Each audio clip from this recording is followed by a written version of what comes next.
wait upon the Lord, we will wait upon the Lord, we will wait upon the Lord. Strength will rise as we wait upon the Lord, we will wait upon the Lord, we will wait upon the Lord. Our God, you reign forever.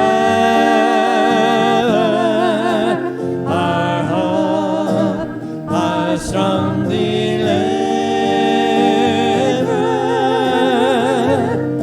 You are the everlasting God, the everlasting God. You do not fade, you won't grow weary. You're the defender of the weak. You comfort those in need. You lift us up on wings like eagles. Strength will rise as we wait upon the Lord. We will wait upon the Lord. We will wait upon the Lord. Strength will rise as we wait upon the Lord. We will wait upon the Lord. We will wait upon the Lord.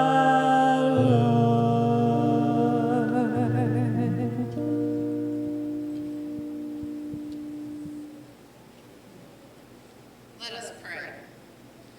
Father God, we thank you for your strength and your endurance.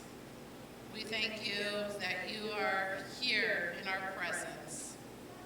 And Lord, I pray that you'd speak to our hearts, that as I open up your word, that it would not be of my words, but it would be directly your words speaking to our hearts. The things that we might be struggling with, the things that we might need answers, or just speak to us, Lord. And so that is my prayer, and we just thank you and praise you for that. In your name, amen.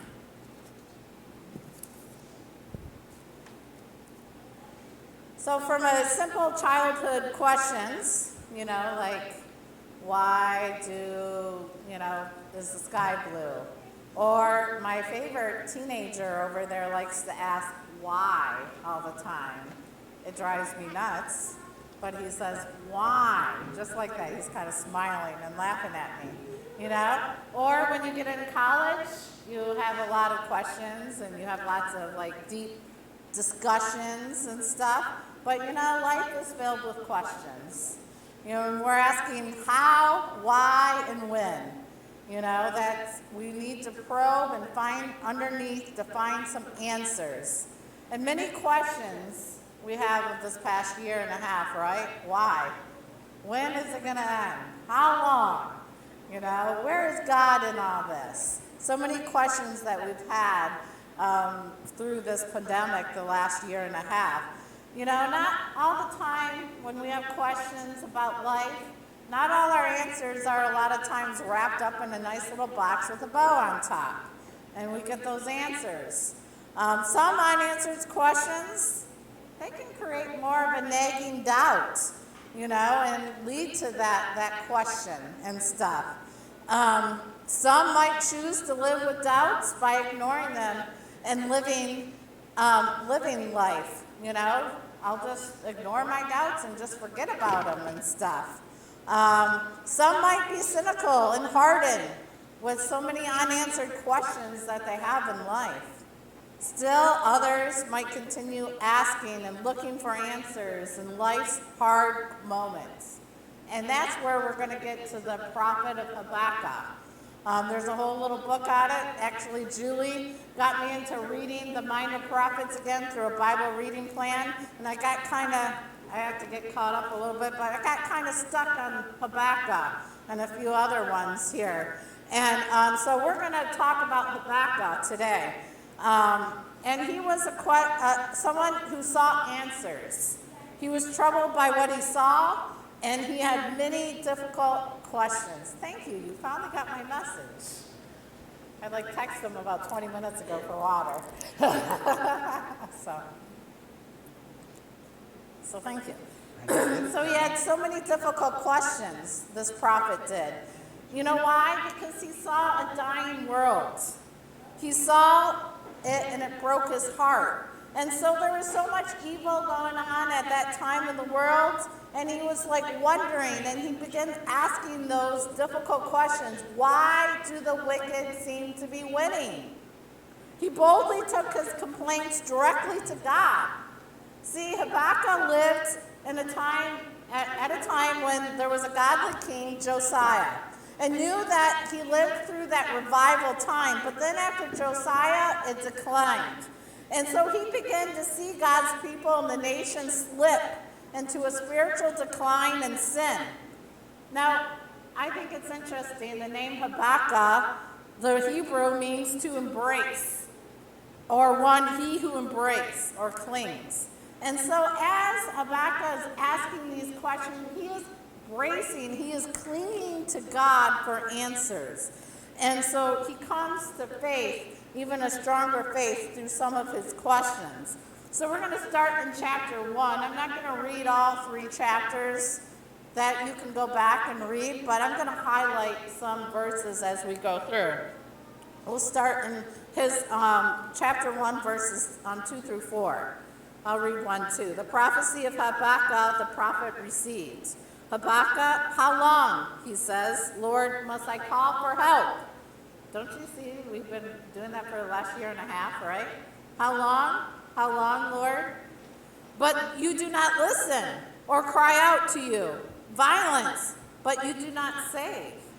Wow, that's some big questions that he's bringing to God. Why do you make me look at the injustice? Why do you tolerate the wrongdoing? Destruction and violence are before me, and this is strife and conflict abounds. Therefore the law is paralyzed, and the justice never prevails. The wicked hem in the righteous, so that the justice is perverted. Here, these are some tough questions that he's coming to God, but he's actually just really pouring his heart out to him. Now imagine for a moment you're walking down the street and you see this elderly woman being attacked by a bunch of thugs. And you notice over in the corner is a policeman sitting on a bench nearby eating a donut. You shout to the policeman and you're pointing to the woman in distress over there, but the policeman refuses to listen and come to the aid of the woman. He just goes on reading his newspaper. Wouldn't you be angry with this problem? Yeah, every one of us in this room would be upset. And that's how Habakkuk felt, because he lived during a dark time of Judah before captivity. He was saddened by the violence, and he was in the corruption that he saw all around him. And he pours out his heart saying, how long, Lord? How long? He lived in a time of political chaos and threats of war as the Babylon nation were going to overtake them. Habakkuk's question appears before God because he thinks that God's not doing nothing and that he's just not doing his job. And so he kind of just says to God, don't you care? God, if you're a just God, why is there no justice? And we can look at the world and say those things too.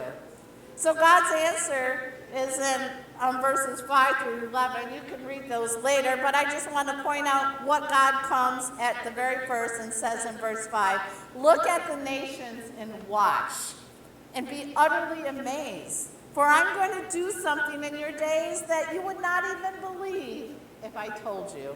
And so God comes out and says, you know, if I told you, you're going to be just so, you won't even believe it. You're going to be so utterly amazed at what I'm going to do. He informs Habakkuk in the rest of those verses that I'm going to raise up the Babylons, and his rod of judgment is going to come against Judah. So it's not really good news, you know. But see, the Babylons, they were arrogant. They were powerful. They were wicked people who love to terrorize their victims. And so that kind of leads us to the next complaint, or the next question that Habakkuk has in verse 12. And he says, basically he's asking, why are you doing it this way, Lord? Why do you think you're going to do it this way? And so let me read verse 12 and 13. Lord, Are you not from everlasting? My God, my Holy One, you will never die. You, Lord, have appointed them to execute judgment. You, my rock, have ordained them to punish. Your eyes are too pure to look on evil. You cannot tolerate wrongdoing. Why then do you tolerate this treacherous? Why are you silent? Why the wicked swallow up those that are more righteous than themselves? And so he is kind of wondering why God would use a nation that was more wicked than Judah to bring judgment. He was really questioning that. And so he's saying, God, you're eternal. You made a covenant with your people. Why are you going to let Babylon wipe us out? And he's saying, you got a character, God. You're so pure, you can't even look at evil. So you shouldn't approve it. And so in his mind, he's like, it troubles him even more of why God would judge a wicked Judah by exalting a more wicked nation. And so he thought that God was too righteous and he shouldn't achieve his means through unrighteous means. See, Habakkuk was wrong in his logic. And God used over and over a lot of nations, wicked nations, to discipline his people. And so after these two questions and arguments, Habakkuk in chapter 2, verse 1, I want to highlight that. He sits and he starts to wait for an answer. Let's read that. I will stand at my watch. I will station myself at the ramparts. I will look to see what he will say to me and what the answer I'm to give this complaint. And so he's saying here, after raising these questions, he's anticipating an answer from God. And you know what? He's willing to wait for it. A watchman is a tower. And it's an image that was given by the prophets to show that they were anticipating an expectation of waiting from God. He says, I'll look. Basically, I'm watching for you, God. I want to hear what you're going to say to me that I gave this complaint. In the New King James Version, it says, I will answer when I am corrected. And so Habakkuk, I like how it says it that way, because Habakkuk knew that he had challenged God with these questions. And he kind of braces himself to be rebuked and corrected. And, you know, a lot of times when we ask questions of God, we might not expect God to give us answers, but Habakkuk does. You know, and sometimes we might expect God to give us answers the way we want to give answers, but he sat and he knew that he could get rebuked for these questions. And so he didn't ask these questions because he thought God was wrong, but he knew that he was wrong in his thinking, and so he came to him and he was willing to be corrected and disciplined by God and listen to what he had to say. And so if you read the rest of chapter 2, I'm just going to highlight some of the things of God's answer to Habakkuk's question. He tells them, okay, you're going to have to sit and write this down so everyone knows. And he assures them, if you read verse 4, that's a very famous verse, saying that the enemy is puffed up, the pride, and that the desires are not upright, but the righteous person will live by his faithfulness, by faith. And so he assures Habakkuk, I will deal with the pride, don't worry about it. I will bring silence to them. And then the verses 9 through 11, he gives 4 different woes. He gives woes to the greedy, he gives woes to the violent, woe to the drunk, and woe to the adulterer. And I love how God just ends this chapter, his question in verse 20, saying this, the Lord, basically saying, you know what, I am in this holy temple. Let all earth be silent before him. So God is saying, I'm here, my presence is here. Let all earth, as we come into his presence, a lot of times he silences us with his presence. And so after all his questions, Habakkuk's arguments and concerns, he becomes silent before God. And that brings us to chapter 3, a chapter of prayer of praise. Habakkuk praised God for answering his questions. And basically he's saying evil is not going to triumph forever. God is still on the throne. And so as we come to chapter 3, we're going to see the whole tone of the book kind of change here. From confusion, where he was confused, why, Lord, how long, to clarity. From fear, like, oh my goodness, you're going to let wicked people overtake us, to faith. See, nothing has changed on the outside because God was still going to bring judgment to his people. But who has changed was Habakkuk. He changed on the inside. See, we find a lot of bad news in the first 2 chapters. A lot of times when you read a lot of these minor prophets, you see a lot of bad news. And you have to kind of look for those nuggets of hope, those nuggets of fear, those nuggets of faith. And so this book ends on that hope and that praise. And how does he move from worry to fear to a place of confidence and joy when nothing has changed at all? See, people were still going to mock God. Violence was still in the streets. The Babylons are still coming to Jerusalem. Outwardly, everything is messed up. And nothing's changed, but Habakkuk's heart has changed. So let's take a closer look at chapter 3. And you're going to see the first thing is prayer. Prayer changes him. I'm going to read verses 1 through 2. The prayer of Habakkuk, the prophet, Shiga, I don't know how to say that. It's a Hebrew word. The Lord, I heard of the fame. I stand in awe of your deeds, Lord. Repeat them in our day. In our time, make them known. And wrath and mercy. And so the first thing he's saying, Lord, I stand here amazed. I stand, I've heard you speak, and now I'm just amazed at all your works. And even though Habakkuk knew that God was still going to bring judgment, it wasn't going to be pleasant. Instead of resisting, he began to accept God's will and pray for his will. He prayed for help and mercy. His prayer was simple. Repeat them. Repeat them in our day. Basically, the word is revive here. Revive your work. He knows how God once worked. In fact, he lived through that revival with Josiah and how the people responded, and he wants that again. His prayer is long that God will work, and it becomes so evident to everyone, the work of God. And the wrath, even though there was judgment coming, he prayed for grace and he prayed for mercy. He prayed for revival even though they didn't deserve it. Notice that he asked him to do it again. Do it again. Repeat what you've done and do it again because I know you can. And at this critical time in our history, and that is what we should pray for, waking up and praying that God would bring revival, God would do it again, God would bring his mercy.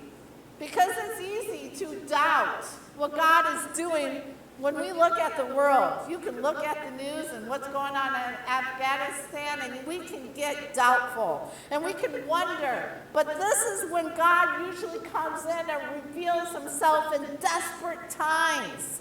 He comes and moves in power when things are just falling apart. See, and that is what Habakkuk prayed for. He prayed for his awesome deeds to be shown in mercy and grace, and revival would break out. The second thing that we see that he prays for is his vision to be changed. And you're going to see that through verses 3 through 15. And I'm just going to focus on 13 through 15. You can read that some other time. But after he prays, he's praying for a vision of God. And in these verses, he's recounting all the past activity, especially on Exodus. He wasn't there, the wilderness, and crossing Jordan. He's recounting all this, saying, I haven't forgotten what you've done in the past, and you're going to do it again. Sometimes we can read the Bible, and sometimes we can secretly wonder if God can do that again in the 21st century. But Habakkuk believed it. His answer is he's God and he can intervene anytime. Let me read verses 13 through 15.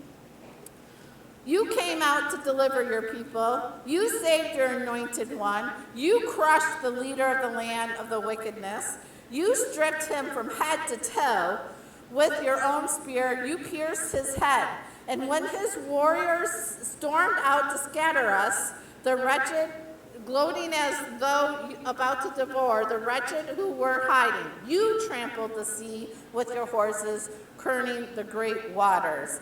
And so if you notice in those verses on the defeat of the Pharaoh in the Red Sea, those verbs, you came out, you crushed, you stripped, you pierced, you trampled. It was all about God.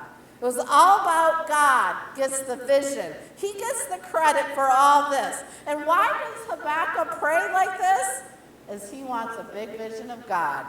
He wants to understand the big vision of God and know that when you have a big vision of God, that he's going to take care of any of our problems. And so that leads us to the last part of his testimony in verses 16 through the end of the chapter. And Habakkuk comes to acceptance. In verse 16, let me read that. I heard, my heart pounded. My lips quivered at the sound. Decay crept into my bones, and my legs trembled. Yet I will wait patiently for the day of the calamity to come on the nation invading us. And so here, Habakkuk, even though he's trembling before God, and his lips are quivering, and he's saying, Lord, I get it. I understand the Babylons are going to attack us, and you're going to judge them. I'll wait for it. As it turns out, Habakkuk most likely didn't see the fall of Babylon, because that was almost 7 years after they took Judah. It doesn't matter, because he just came to say, I accept it, and I will wait for it. And we see the commitment in verses 17 through 18. Let me read those.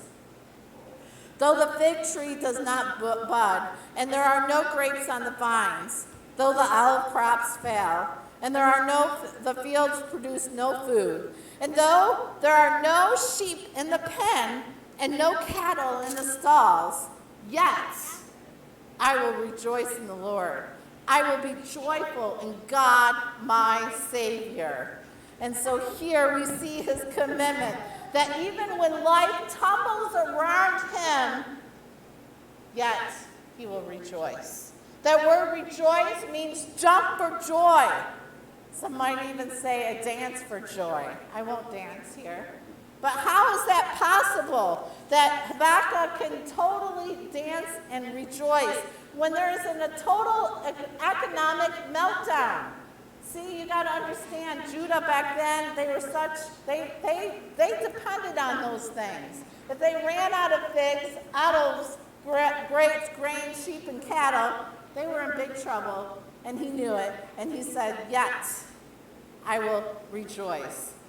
So what would happen if all your money was wiped out?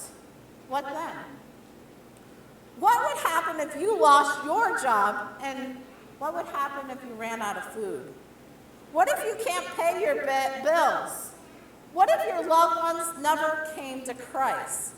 What if the doctor says it's terminal? Sorry. What if you lost your spouse to a heart attack and you're left alone?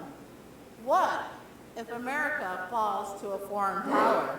What if we lost our job because we're a Christian and we know that there's Christians over in Afghanistan losing their life because they're a Christian? What if we end up in jail because of our faith? What then? Could we say, yet I will still rejoice? Could we say, yes, Lord, I will rejoice? See, sometimes we might just think we have the God of the good times and we serve God, we love him, we praise him when all things are going well. But when things come hard, what happens? See, if we only have the God of the good times, then we don't have the God of the whole Bible, because he's there through the bad times too. And see, Habakkuk, he affirmed that even in times of starvation and being lost and being taken off to captivity, he was still going to rejoice in the Lord. Habakkuk's feelings were not dominated by the events around him because things were falling apart. It was a faith in God that gave him ability for strength. See, faith isn't about our feelings. It's not about our circumstances. Faith chooses to believe when it is so much easier to stop believing sometimes. And so Habakkuk prayed, I'm going to wait patiently. I will rejoice no matter what. And that gave him a new sense in the midst of desolation. Let me read the last verse here, verse 19. The sovereign Lord is my strength. He makes my feet like feet of a deer, and he enables me to tread on the heights.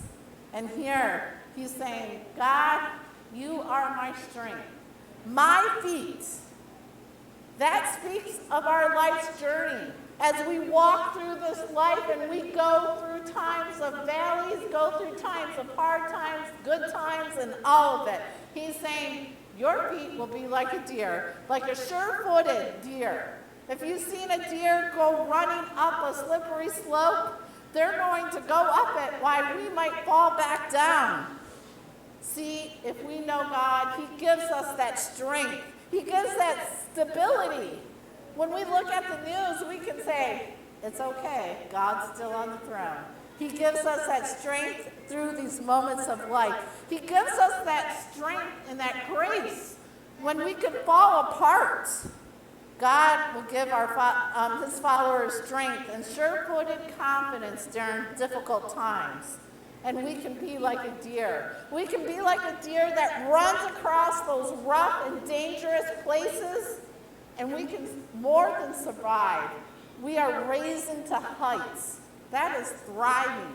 That is living the abundant life that Jesus Christ talks about. Because we can live in the strength of God and the Spirit and be confident that even though we see the evil in this world and we wonder what's going on, why are the Taliban taking this over and all this evil and death, we can trust God that he is still on the throne and that he's under control. See, we can't see all that God is doing. We can't. But we can trust him. And we can be assured that he is God and he's going to do what is right.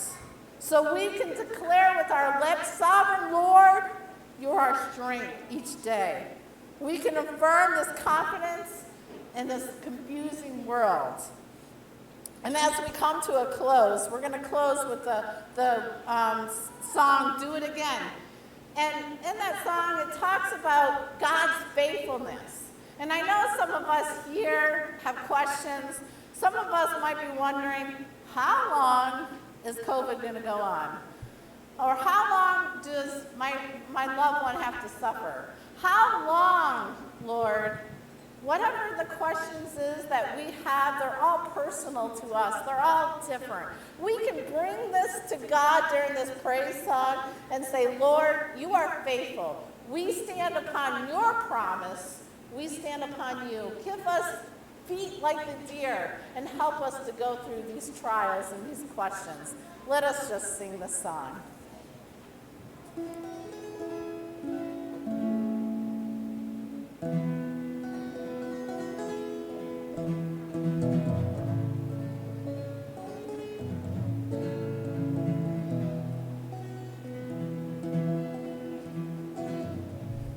Walking around these walls, I thought by now they'd fall, but you have never failed me yet.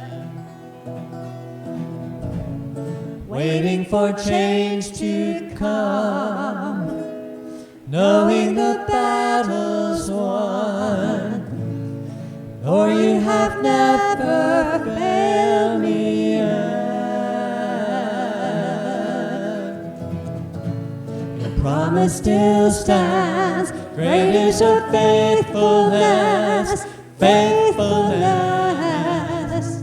I'm still in your hands, this is my confidence, you've never failed me yet.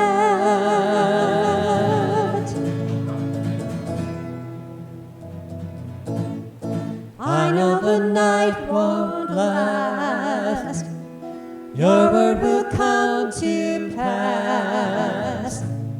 My heart will sing your praise.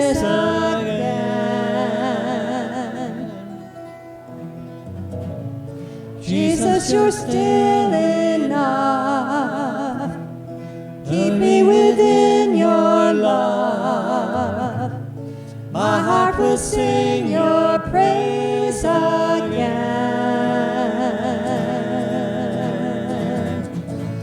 Your promise still stands. Great is your faithfulness, faithfulness. I'm still in your hands.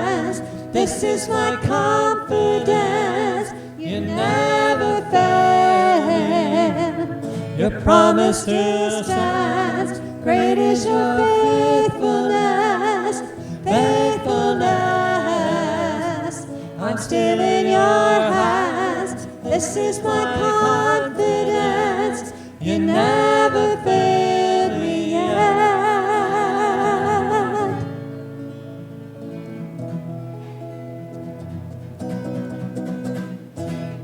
I've seen you move the mountains, and I believe I'll see you do it again. You made a way when there was no way, and I believe I'll see you do it again.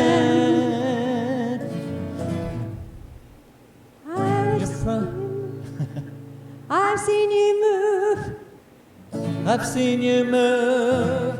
You move the mountains, and I believe I'll see you do it again. You made a way where there was no way, and I believe I'll see you do it again.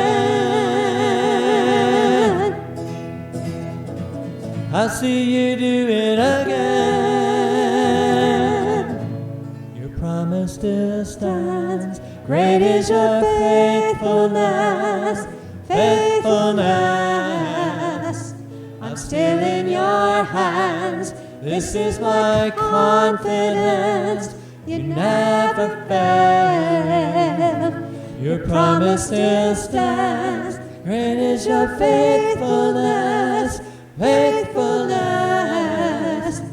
I'm still in your hands. This is my confidence. You never fail me yet, and I never will forget.